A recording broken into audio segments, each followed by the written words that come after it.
নমস্কার, আপনারা দেখছেন সময় কলকাতা। সময় নিউজ নিয়ে রয়েছে আমি সৈকত। চোখ রাখবো বিস্তারিত খবরে।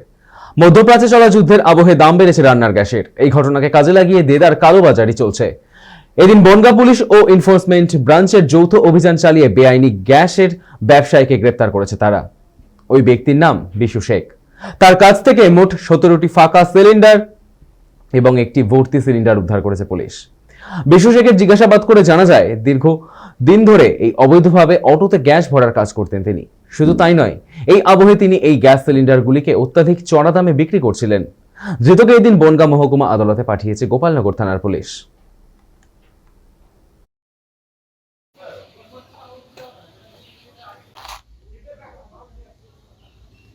কি করতেন? বিক্রি করতেন।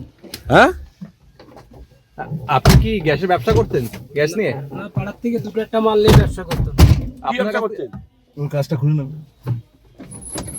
কি ব্যবসা করতেন? কি ব্যবসা করতেন আপনি? ছোট সিলিন্ডারে ভরতাম। আপনার কি লাইসেন্স আছে? না, লাইসেন্স কতদিন ধরে ব্যবসা করছেন? লাইসেন্সের ব্যবসা করতেন? 8 মাস। লাইসেন্স ছোট সিলিন্ডারে কি ভরতেন গ্যাসগুলো? অটোতে?